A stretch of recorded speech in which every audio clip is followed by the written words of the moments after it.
Hey everyone, I just wanted to pop in and do a quick intro to this video you're about to watch. I recorded this video way back in the summer, early summer of 2025, and I just never posted it as a video, so it's all edited. It's a chatty video, so for those of you that love a chatty video, this one might be perfect for you. It's about taking a quilt top that you've been sitting in your stash, a UFO, it hasn't been turned into a quilt in forever, and turning it into something else instead of just letting it sit there and never become a quilt. I talk through my process on decisions I'm making. So if you're one of my patrons, you're really used to this kind of rambling. And for you guys over here on YouTube, it's just talking through the process of making decisions, what I can do, my options and stuff like that. So it's great background video so that you can just listen to it and get some work done. But if you don't like chatty videos, I do not recommend this video. I'm not going to teach you a technique or anything. We're just gonna hang out today and just get a little chatty. On to the video. Hey everyone, it's Robin, Artisan & Crafts, and welcome to my studio. So today I'm gonna show you how to take a quilt top that you really never turned into a quilt and it's just been sitting in your closet, or for me in a little plastic storage bin, and you still love the quilt top, you've just never turned it into anything. Now this quilt top I made as part of a quilt along many years ago. I'd say at least over 10 years ago. It's like a trip around the world, I believe is what we were making. I really enjoyed putting different color fabrics with black as my main contrast. So I see that a lot in my older projects and quilts. This quilt measures 42 inches square, which gives me a lot of fabric to play with. Now my first thought was to at least start with a sewing machine mat for this quilt.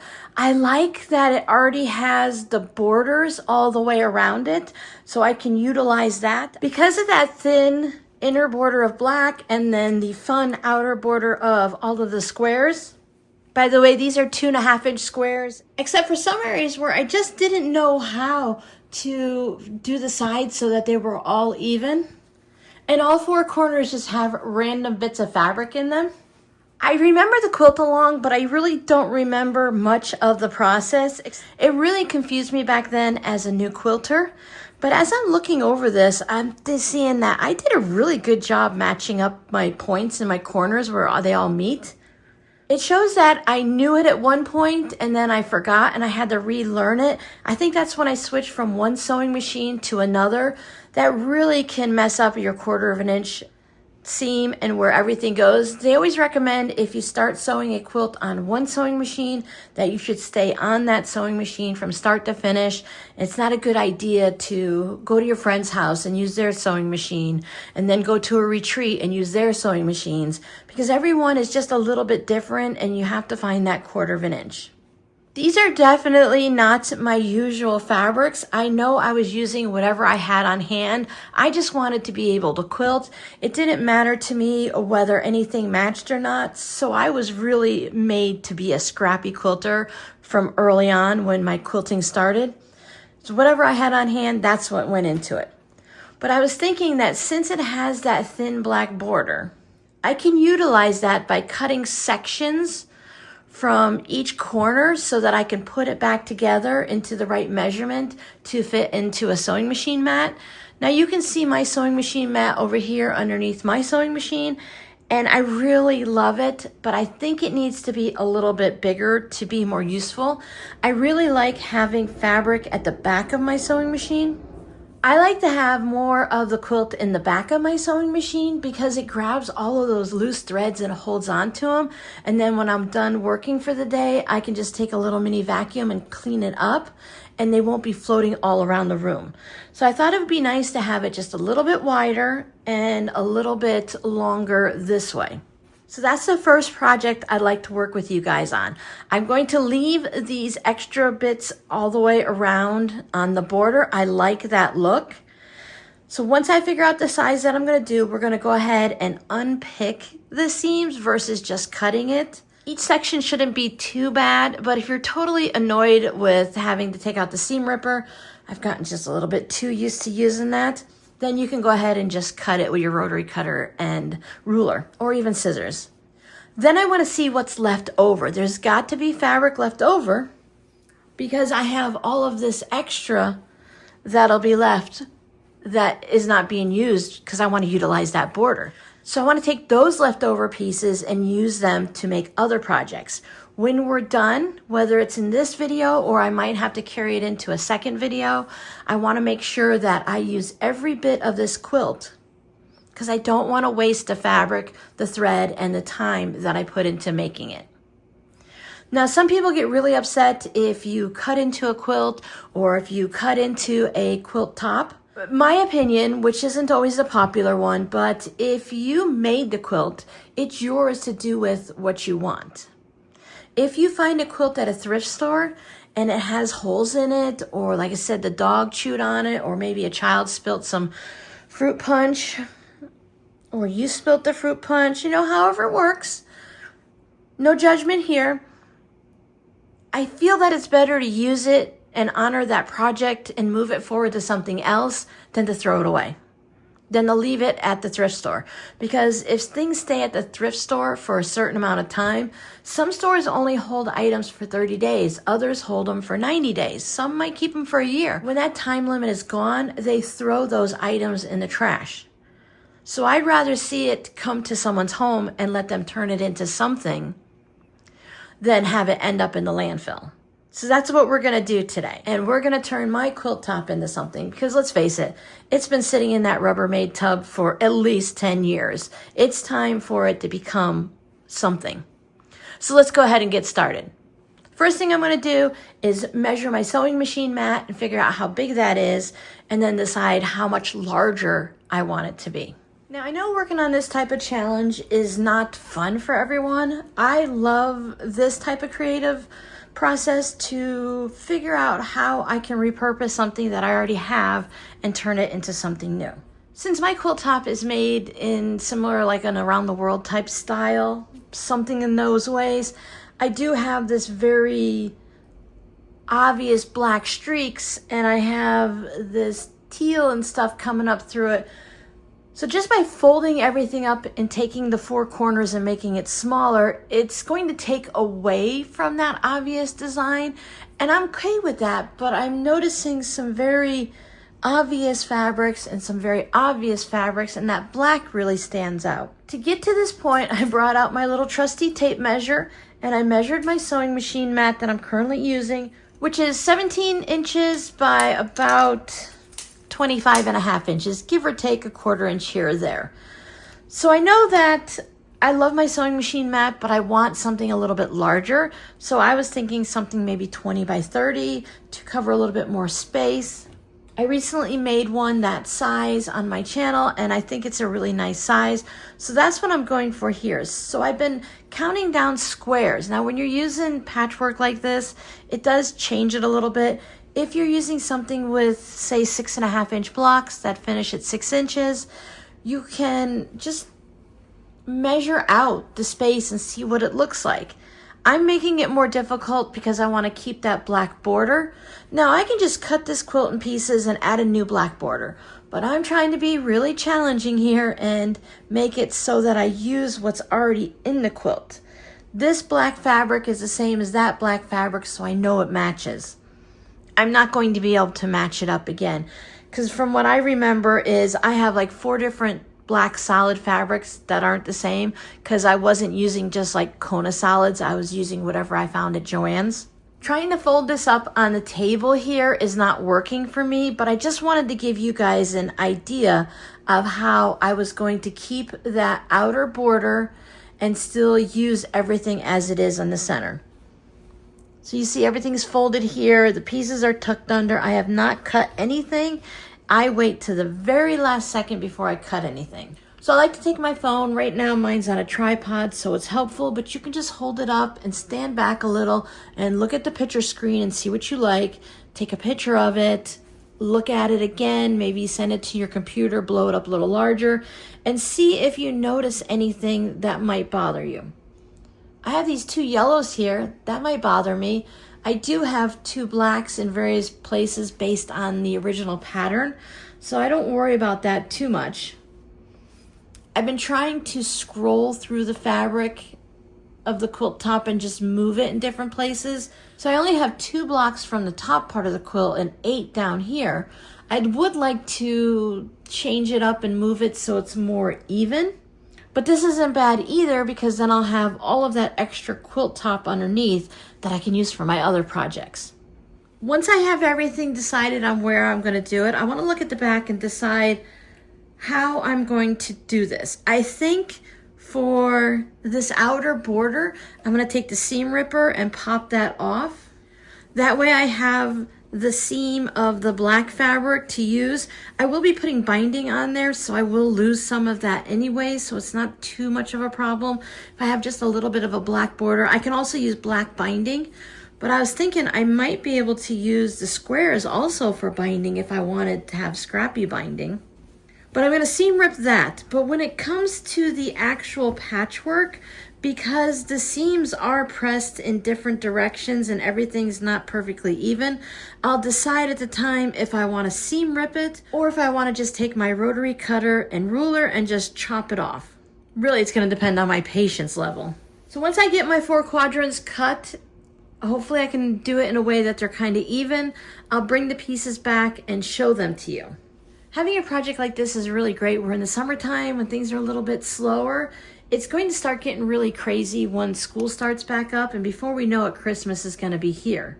So if you have a quilt top that you're able to use and cut it up into smaller bits, you can use that for other projects: tote bags, zipper pouches, makeup bags, pencil pouches. You can make hot pads, all kinds of things that you can do for gift giving season, whether it's for teachers or friends and family, or maybe you just want to put it in your shop and sell it. I'm going to see how many projects I can get out of this quilt top, and depending on how large the projects are, will determine how many I can get. I think this would be really fun as a tote bag. But let me figure this out, lay it out on the floor, cut it all up. I'll show you what it looks like. Before I cut this down to size, I wanted to show you what mine looks like so far. If you're going to be cutting your quilt down and you need it to be a very specific size, like maybe a laptop sleeve, a book cover, something like that, a phone case, cut your piece from your quilt larger than you need so that it leaves you room to do the quilting, and then you can trim it down to size. If you cut it exactly to size now, you might run into some problems down the road, because quilting can either shrink it or might stretch it in a weird direction. Sometimes our quilts end up this way on small projects.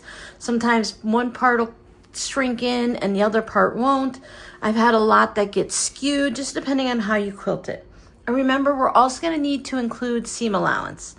That's why making a sewing machine mat is great, because as long as there's room to put my sewing machine on it, I am good.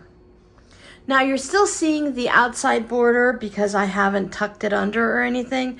But what I did is I laid it out on the floor and I measured it and I figured out how many squares for each direction. And I have everything folded under, and this is the edge of the seam right here that I need to cut. And you can see I put pins in. And then I also have it going that way. I'm going to take a picture of this so that I know exactly where everything is going to be and where I need to cut it. I tried to kind of keep a little bit of a visual of going, so I have the black here, and then it does just kind of stop at the music notes and they're just kind of scattered everywhere. But it looks like I have enough randomness that it's going to be okay. And if not, once I cut it, it is what it is, and that's how it's going to be. I do have my teal going, and then I just have blops of it in different spots, and it's gonna be fine. I don't have a yellow right on a yellow. That was a very obvious thing to me. I don't have a weird teal hitting in a weird spot, so that works.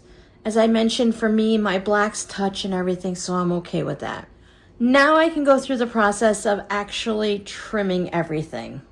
If I do decide to just take scissors or rotary cutter or whatever and just cut through, I will end up with squares that aren't going to be square, and I have to be okay with that. Otherwise, I need to make sure I take the seam ripper. Now, for the most part, the seam ripping is not going to be that much. It's just the center cross like that. This is the longest part that I'll have to seam rip. Everything else is kind of in sections. So let me go ahead and get busy, and then I will actually show you what the cut pieces look like. Here's my 4 pieces, and I have all of this with some large pieces left to turn into something else. We'll work on that after I get this straightened out. I need to iron my seams, and unfortunately I'm going to have to trim things down a little bit because tearing some of the seams or picking them apart, there is some fraying in the fabric, and I'll need to repair some of these seams. Now, I know there's at least a half a dozen of you going, Robin, you are crazy. Yes, because I like to do things the hard way all the time. I never go the simple route, because why, right? I think if you're working on something like this, the best option would have been for me to just pick a section, cut it out, rotary cutter and ruler. If I wanted a black border, I would have to just put a new black border on, and I may end up having to do that anyways. I'll have to check to make sure that I don't have any holes along the seam here. Sometimes it's better to just cut things out versus trying to seam rip. It didn't take me very long, half hour tops, but sometimes you need someone ahead of you to say, hey, it's okay to not do it that way, to just take the easy way. If this had been an entire quilt and I was cutting the quilt up to use, I would have just cut it with scissors or a rotary cutter and ruler. If you just made this quilt top in the last 12 months and you used really high quality fabric, it could survive being seam ripped. But if you just have something that was pieced together by random scraps that you found in various places and you just sewed it together, then it might be better to just seam rip. The fabric itself is good, and once I quilt it, it's going to be good. I have very high confidence in that, but seam ripping, when the seams are going in all of the directions, that wasn't the best option for this. If I'd have just pieced this and I had pressed the seams and sewed the columns, it would have been fine. But this was done in that strip set where you roll, so that this piece is like the top of the roll, and then you seam rip and you roll it down and you keep rolling it like that. So seams have already been ripped. It's pressed in 17 different directions. So I'm going to give each of these a good press. I'm going to check on that black fabric. I might just remove the black fabric and put a wider border on it. We'll see what it looks like. Trim up where necessary, and then I can sew it all together. I do feel very confident, again, that this fabric is going to survive being used as a sewing machine mat, but not every quilt can be done that way. So you have to really look at what you have. If you have a quilt that's 100 years old, this might not be the best thing. But if you have a quilt top that's just been hanging out and maybe you want to turn it into a pillow cover, then I think it's a good idea to just take a look at it and see what your fabric looks like and whether or not it will survive. So let me work my magic and get this all pressed and sewn together into the quilt top again for the sewing machine mat, and then we'll talk about layering it and getting a backing for it and all of that. And there it is. I have my sewing machine top all sewn together. I think it looks really good. I'm very happy with it.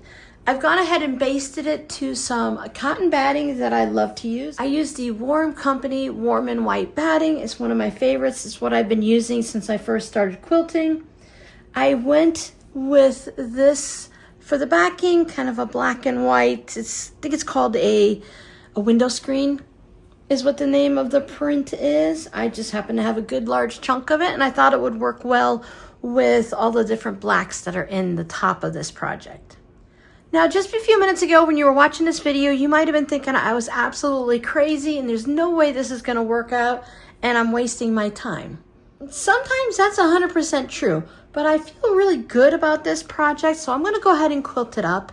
And because there's so many diagonal things, I'm going to go ahead and quilt it diagonally. If I look at my block on the diagonal, it's about 2.5 inches. What I think I'd like to do is do my best to quilt straight through the center of the squares. I know already that they're not all perfectly lined up. If you look at this one right here, that's not a square. The one above it, that's not a square. Several of these really aren't a square because I ended up having to cut off of the seam allowance due to a tear or excessive holes or fraying. But overall, since there's so much going on, unless you really zero in on those, they're not that noticeable. So I'm going to do my best to do a straight line, corner to corner, and if it works out, I'll also cross hatch in the opposite corner. So that way each of the blocks will have an X going through the center. Whether the X is absolutely even in all of the little triangle spaces or not, I should still be able to go corner to corner. When I'm done, I already know that I'm going to have issues with the border because a lot of the black fabric is not even. So it's been really nice to see how much my skill in quilting, piecing, cutting, and all of that has changed over the years. I think this is at least from prior to 2010. I think maybe between 2006 and 2008, I'd have to go to my old blog to see if I could find it. But I feel really good knowing that I have spent the time and the practice improving my skills, but I can still appreciate something that I worked on so many years ago. It might be fun to remake this quilt at some point, but for right now, I'm happy just to give this piece a new life as an oversized sewing machine mat. Bring it down even with my old one. You can see it's a bit larger back there, and that's something I wanted because if you have a larger sewing machine or if you have your extended table on it, and I also mentioned before that I wanted more room at the back, I feel like once this is finished, it's going to work out well for someone. I could quilt it with almost any color thread, including white, but I think I'm gonna see if I have a light gray or I have this really pale blue thread that really tends to blend in a lot. So I might just go ahead and quilt it with that. It's all quilted. You can see it going in one direction and then the other. I ended up going with 1.25 inches apart. I could not get it to line up in all of the centers. So there are areas like this where you don't have it going through the center. You have that extra quilting.